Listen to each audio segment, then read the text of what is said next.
2절 말씀 한번 읽어보겠습니다. 눈을 들어 이스라엘이 그 지파대로 천막 친 것을 보는데 그때 하나님의 영이 그 위에 임하신지라. 하나님의 영이 발람에게 임하셨다라고 말씀하고 있습니다. 발람은 원래 하나님의 말씀을 전하는 참 선지자가 아니었습니다. 그는 탐심에 사로잡혀서 돈을 따라 행하는 자였습니다. 그러나 하나님께서 발람에게 성령을 부어주셨고 잠시 그를 들어 사용하셨다, 이렇게 말씀하고 있습니다. 여러분들 구약시대 때는 성령께서 어떤 사람 위에 잠시 동안 임하셔서 그를 들어 사용하시곤 했어요. 발람이 대표적인 예이고, 또 구약에 우리가 잘 알고 있는 사울왕도 그렇습니다. 그는 잠시 하나님께서 성령을 부어주셨으나 성령께서 떠나가게 되었을 때 악신에게 사로잡혀서 고통을 받게 되었다라고 말씀하고 있습니다. 그러나 신약에서는 너무나도 놀라운 복음이 성령께서 영원토록 우리와 함께 하신다는 것입니다. 우리 주님께서 친히 말씀하셨습니다. 내가 영원히 너희와 항상 함께 하리라 라고 말씀하지 않으셨습니까? 그러므로 성령은 우리에게 임하시고 우리를 떠나지 아니하시고 영원히 우리 안에 내주하시고 우리와 동행하시는 분인 것을 믿으시기를 바랍니다. 그러므로 우리는 잠시 하나님 앞에 쓰임받는 존재가 아니라 영원토록 주님과 함께 동행하며 주님께 쓰임받는 일꾼이 되었으니 얼마나 놀랍고 감사한 일입니까? 이 은혜를 누리며 우리의 몸과 마음을 주님께 드려 주님께 쓰임받는, 영원토록 쓰임받는 주의 자녀들이 다 되기를 축복합니다.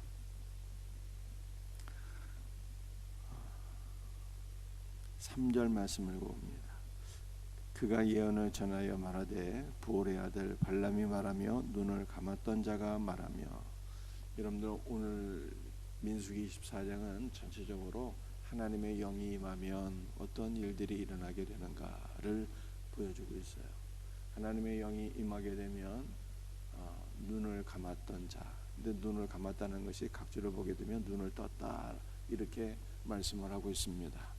16절을 봐도 16절 하반절에 이렇게 말씀하고 있잖아요. 엎드려서 눈을 뜬 자가 말하기를 성령이 임하면 눈을 뜨게 된다라고 말씀하고 있습니다. 여러분들 육신의 눈이 아니라 영안이 열리게 된다라고 하는 것이죠.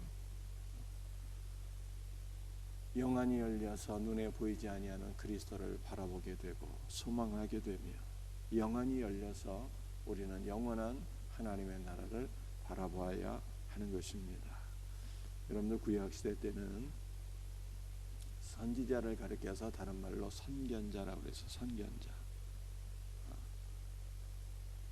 견자가 볼견자 아닙니까? 미리 보는 자라고 하는 것이죠. 여러분들 우리는 보게 될 때 말할 수 있게 되는 것입니다. 성령이 임하면 보게 되고 성경도 보게 되고 그리스도를 바라보고 영원한 하나님의 나라를 바라보고 사는 자가 되는 것입니다. 영안이 열려서 바라볼 수 있는 은혜가 있기를 주의 이름으로 축복합니다. 여러분들 히브리서 11장 읽어보게 되면 족장들의 얘기가 나오잖아요. 그들이 나온 바 본향을 사모하지 아니하고 하늘에 있는 본향을 사모하며 살았다, 이렇게 말씀하고 있어요. 하나님께서 계획하시고 하나님께서 지으시는 성 새 예루살렘을 바라보고 살았는데 하나님께서 그들의 하나님 되심을 자랑스럽게 여기셨다라고 말씀하고 있습니다. 그러므로 우리도 늘 눈에 보이는 것만 바라보고 눈에 보이는 것만 쫓아가지 말고 눈에 보이지 아니하는 주 예수 그리스도를 바라보고 소망하며 영원한 하나님의 나라를 바라보고 살아갈 수 있는 복된 은혜가 있기를 주의 이름으로 축복합니다.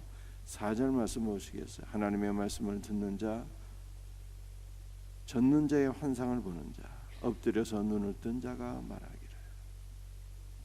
성령이 임하게 되면 하나님의 말씀을 보게 되고 하나님의 말씀을 듣게 되는 거예요. 사랑하는 성도들이요, 벙어리가 왜 말을 못할까요? 벙어리가 말을 못하는 것은요, 듣지 못하기 때문에 말하지 못하는 것입니다. 우리는 들어야 말을 할 수 있는 거예요. 하나님의 말씀을 들리는 것이, 하나님의 말씀이 내 귀에 들리는 것이 성령 임한 증거입니다. 여러분들이 주일날 예배 드릴 때도 하나님의 말씀이 들리기를 간절히 사모하며 먼저 기도하셔야 돼요. 그리고 사모하는 마음으로 말씀을 듣게 될 때 말씀이 들리게 되고, 이것은 성령의 역사인 것입니다. 여러분들 말씀이 들리게 될 때 그 말씀이 내 심령에 와서 은혜로 생명으로 부딪히고 역사하게 되어서 우리가 온전한 믿음의 사람으로 세워지게 되고, 이 말씀이 은혜의 말씀, 생명의 말씀이 될 때 우리는 이 말씀을 말하며 증거하며 사는 자가 되는 것입니다. 말씀이 들릴 수 있는 것, 성령께서 임하신 결과예요. 여러분 5절 말씀 보시겠습니다. 야곱이여 내 장막들이, 이스라엘의 내 거처들이 어찌 그리 아름다운고. 6절 그 벌어짐이 골짜기 같고 강가의 동산 같으며 여호와께서 심으신 침향목 들 같고 물가의 백향목 들 같도다. 여러분들 성령의 은혜를 받게 되면 어떠한 역사들이 일어나게 됩니까? 눈도 열리게 되고 입도 열리게 되고, 성령의 은혜가 임하게 되면 모든 것이 아름답게 보이게 되는 거예요. 나무 한 그루, 풀 한 포기가 아름다워 보이게 되고, 전능하신 하나님의 창조의 능력을 경험하며 그 영광을 찬송하게 되는 것입니다. 여러분들 은혜 받으면 어떻게 될까요?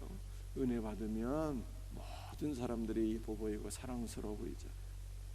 참 원수도 사랑스럽게 보여서 축복하게 되는 거예요. 여러분들 은혜 받으면 어떻게 될까요? 은혜 받으면 하나님을 사랑하게 돼요. 마음과 목숨과 뜻과 힘을 다하여 주 너의 하나님을 사랑하라. 이것이 크고 첫째 되는 계명이라고 했는데, 우리 안에는 하나님을 사랑할 수 있는 힘이 없잖아요. 근데 은혜 받으면 그렇게 하나님을 사랑하게 돼요. 성경이 읽고 싶고, 기도가 하고 싶고, 예배당에 달려가서 예배를 드리고 싶고, 주님을 위해서 뭔가 헌신하고 싶고, 주님을 향한 마음이 막 솟아나게 되는. 그래서 우리는 이러한 자원하는 심령으로, 하나님을 사랑하는 마음으로 여러분들 하나님을 섬길 때 은혜와 복이 될 것을 믿으시기를 바랍니다. 여러분들 은혜 받으면 어떠한 역사가 일어나게 될까요? 여러분들 은혜 받으면 교회가 보이게 돼요. 교회가 그리스도의 몸인 것이 보이게 돼요. 이전에는 교회를 멸시하고 정죄하고 살았는데, 교회가 그리스도의 몸인 것이 보이게 돼요. 교회가 구원의 방주인 것이 보이게 되는 거예요. 교회가 이 땅의 소망인 것이 보이게 돼요. 하나님의 마음이 느껴져요. 교회를 향하신 하나님의 마음, 하나님께서 교회를 얼마나 사랑하시는지. 여러분들 오늘 본문 말씀은 발람이 성령을 받게 되자 이 교회의 아름다움과 영광을 보게 되었다는 거예요. 그래서 이스라엘의 장막을 바라보면서 발람이 예언하지 않습니까? 어찌 그리 사랑스러운가, 어찌 그리 아름다운가. 교회의 영광과 아름다움을 바라봅니다. 이것은 우리를 향하신 그리스도의 마음. 여러분들 그리스도께서 우리의 죄를 보거나 우리의 연약함과 부족함을 보시고 탓하지 아니하시고 우리를 바라보면서 어찌 그리 선하고 아름다운가 라고 말씀하시잖아요. 엄마가 품속에 아이를 품고 사랑하는 것처럼 하나님께서 우리를 바라보시며 그렇게 사랑하시고, 그리스도께서 우리를 가장 귀하고 사랑스러운 신부로 여기시고 우리와 함께 연합하신다 라고 말씀하고 있는 거예요. 여러분들 이것이 교회의 영광 아니겠습니까? 여러분들 오늘 발람이 성령을 받아서 교회의 영광을 찬양하는데 뭐라고 찬양합니까? 강가의 동산 같으며 여호와께서 심으신 백향목들 같다라고 말씀하고 있습니다. 여러분들 교회는 어떤 곳입니까? 교회는 그 자체가 에덴 동산이에요. 교회는 그 자체가 하나님의 나라인 것입니다. 왜냐하면 하나님의 나라이신 그리스도께서 교회 안에 내주하시고 교회의 머리가 되셨기 때문에 교회는 그 자체가 하나님의 나라. 그러므로 우리는 죽어서 천국에 가는 것이 아니라 살아서 교회 안에서 하나님의 나라를 누리는 것입니다. 말씀과 기도를 통해서 그리스도를 만나고 그리스도를 누리고 성도와의 교제와 연합을 통해서 우리는 하나님의 나라를 지금 여기서 누리는 거예요. 하나님의 나라를 누리며 살 수 있는 복된 은혜가 있기를 예수님의 이름으로 축복합니다. 여러분들 성령의 은혜가 있으면 교회 안에서 분쟁과 갈등과 다툼만 일어나게 돼요. 성령 받지 못해서 그런 거예요. 믿음이 없어 그런 것입니다. 예수님이 없는 자인 거예요. 성령 받으면 교회의 영광을 바라보게 되고 교회가 하나님의 나라가 되는 거예요. 교회는 천국 같은 곳이 아닙니다. 교회는 천국인 거예요. 이 믿음으로 살 수 있기를 주의 이름으로 축복합니다. 여러분들 성령 받게 되면 어떤 역사가 일어나게 될까요? 17절 말씀입니다. 17절 제가 읽어드립니다. 내가 그를 보아도 이때의 일이 아니며 내가 그를 바라보아도 가까운 일이 아니로다. 한 별이 야곱에게서 나오며 한 규가 이스라엘에게서 일어나서 모압을 이쪽에서 저쪽까지 쳐서 무찌르고 또 셋의 자식들을 다 멸하리로다. 여러분들 성령 받게 되면 가장 결정적인 증거가 나오게 되는데 성령 받은 자는요 그리스도를 믿음으로 영접하게 되고 그리스도를 더 깊이 알아가게 되고 여러분들 그리스도와 연합되어서 그리스도를 말하게 돼요. 그리스도를 말하는 자는 성령 받은 자예요. 술에 취하면 쓸데없는 말 떠버리게 됩니다. 여러분들 세상으로 충만하게 되면 세상 일만 말하게 됩니다. 그러나 그리스도로 충만하게 되면 그리스도를 말하지 않고는 견딜 수 없는 뜨거운 심령을 소유하게 되는 거예요.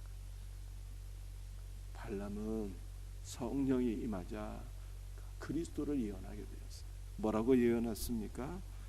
17절에 한 별이 야곱에서 나오며 한 규가 이스라엘에서 일어나서 우리 예수님의 영광과 광채를 그가 바라보고 예언한 거예요. 우리 예수님은 찬란한 광명선, 찬란한 광명선, 온 땅에 빛을 비추는 찬란한 광명선.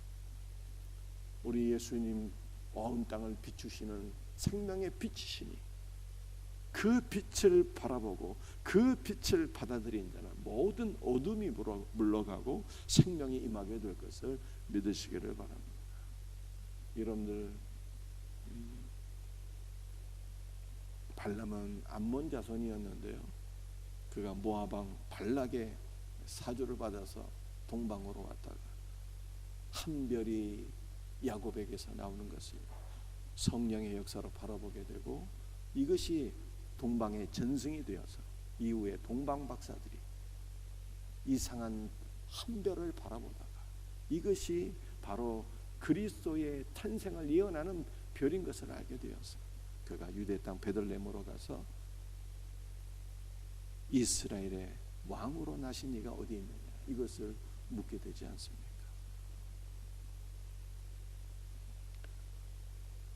한 별이 야곱에서 나오며 그리스도의 영광의 광채를 가리키는 것이죠. 한 규가 이스라엘에게서 일어나서 한 규, 여러분들 규라고 하는 것은 주권과 통치를 가리키는 거예요. 이스라엘에게서 우리의 주권자가 나오신다는 거예요. 예수님은 우리의 주권자, 우리의 왕이신 것입니다. 예수님 우리의 왕이에요. 여러분들 백성의 복이 무엇입니까? 백성의 복은요 주권자, 왕을 잘 만나는 거예요. 백성이 주권자를 잘 만나면 그 나라와 그 백성은 반드시 흥하게 될 것을 믿으시기를 바랍니다. 우리의 소망은 우리의 왕이 예수님이라는 거잖아요. 그분이 우리를 통치하신다는 거예요. 그리스도의 통치로 우리는 살게 되는 것입니다. 여러분들 그러므로 우리는 그리스도의 통치를 받는 것은 어떤 멍에를 짊어지는 것으로 여겨서는 안 돼요. 그리스도의 통치는 우리를 살리는 통치이기 때문에 우리는 기쁨으로 그리스도께 순종하는 자가 될 수 있기를 주의 이름으로 축복합니다. 여러분들 주권자 그리스도께서 이스라엘에서 나오셔서 어떠한 일들을 행한다고 말씀하고 있습니까? 모압을 이쪽에서 저쪽까지 쳐서 무찌르고 또 셋의 자식들을 다 멸한다라고 말씀하고 있습니다. 이것이 주권자 그리스도의 통치라는 거예요. 여러분들 이 말씀을 1차적으로 다윗 왕에 의해서 예수 그리스도의 상징인 다윗 왕에 의해서 성취가 됩니다. 다윗 왕이 팔레스타인 인간의 모든 나라들을 쳐서 정복하잖아요. 그 가운데 모압도 있었어요. 다윗이 모압을 정복하고 모압이 다윗에게 조공을 바치게 된 것입니다. 여러분들 이것은 그리스도께서 장차 모든 이방 민족들을 복음으로 점령하실 것을 보여주고 있는 것입니다. 그래서 그리스도께서 팔레스타인에만 복음을 증거한 것이 아니라 여러분들 이스라엘 동쪽으로 가서 여러분들 이스라엘 모든 인근에 그리스도께서 복음을 증거하시고 이방 민족들이 생명의 말씀을 듣게 된 것을 믿으시길 바랍니다. 또한 사도들이 유대와 사마리아와 땅끝까지 이르러서 주 예수의 복음을 증거함으로 모압과 이방의 모든 민족들이 그리스도 앞으로 돌아오는 역사가 일어나게 되었습니다. 이것을 예언하는 말씀입니다. 여러분들 한규 주권자이신 그리스도께서 오셔서 셋의 자식들을 다 멸한다 이렇게 말씀하고 있어요. 여러분들 셋이 누구입니까? 아담의 아들이잖아요. 아담의 아들. 가인이 아벨을 돌로 쳐서 죽임으로 하나님께서 아벨 대신에 셋을 주셨잖아요. 셋은 하나님의 백성들을 가리키는 것입니다. 그런데 주권자인 그리스도께서 오셔서 왜 셋의 자식들 하나님의 자식들을 다 멸한다고 말씀하고 있습니까? 다른 번역을 보게 되면 셋의 자식들을 다스린다 이렇게 말씀하고 있어요. 여러분들 우리 주님께서 셋의 자녀 우리를 다스리신다는 거예요. 이것이 우리의 소망인 거예요. 주여 우리를 통치하옵소서. 우리의 가정도 주님이 통치하시고 우리의 삶을 주님께서 다스려 주옵소서 이렇게 말씀하시고 주님은 교회의 머리가 되시는 거예요. 우리의 통치자인 거예요. 주님의 주권 가운데 우리가 살게 될 때 우리는 반드시 살게 되고 생명을 얻게 되고 복을 받게 되고 쓰임을 받게 될 것을 믿으시길 바랍니다. 이 놀라운 은혜가 우리 모두에게 있기를 주의 이름으로 축복합니다. 사랑하는 성도들이 말씀을 마칩니다. 성령 받기를 우리는 다 이미 성령 받은 자. 그러나 말씀과 기도를 통해서 오늘도 주의 성령이 우리에게 기름 부으심이 임하도록 사모하며 기도합시다. 주님께서 겟세마네 동산에서 땀 흘리시고 눈물을 흘리시며 간절히 힘쓰고 애써 기도하시고 성령의 기름 부으심이 우리에게 임합니다. 오늘도 주님의 통하는 그 기도 가운데 성령의 기름 부으심이 우리에게 충만하게 넘쳐서 우리의 눈도 열리게 하시고 우리의 입도 열리게 하시고 교회의 영광과 아름다움을 바라보게 하시고 그리스도를 말하며 살 수 있는 그리스도의 통치 가운데 우리가 거하는 복된 역사가 있게 하옵소서. 사모하는 마음으로 기도하시고 이 놀라운 은혜를 누릴 수 있기를 주의 이름으로 축복합니다. 기도하시겠어요? 주 예수님 감사합니다. 오늘도 우리에게 성령을 부어 주옵소서. 성령이여 오늘도 우리에게 임재하여 주셔서 우리의 눈도 열리게 하시고 귀도 열리게 하시고 그리스도의 영광과 교회의 영광을 보게 하시고 교회가 그리스도의 몸이여 천국인 것을 알게 하시고 교회 안에서 하나님의 나라를 누리며 살아가는 복된 성도들이 되게 하옵소서. 교회가 구원의 방주여 이 땅의 소망인 것을 우리가 보게 하옵소서. 주 예수님 성령으로 충만하여서 예수 그리스도를 증언하기를 원합니다. 예수님께서 생명의 광명성 생명의 빛인 것을 알게 하시고 우리 예수님께서 우리의 주권자인 것을 알아서 그리스도의 통치에 순종하여 우리의 삶이 회복되어지는 놀라운 역사가 임하게 하여 주옵소서. 오늘도 함께하여 주옵기를 간절히 소원하며 예수님의 이름으로 기도드립니다. 아멘.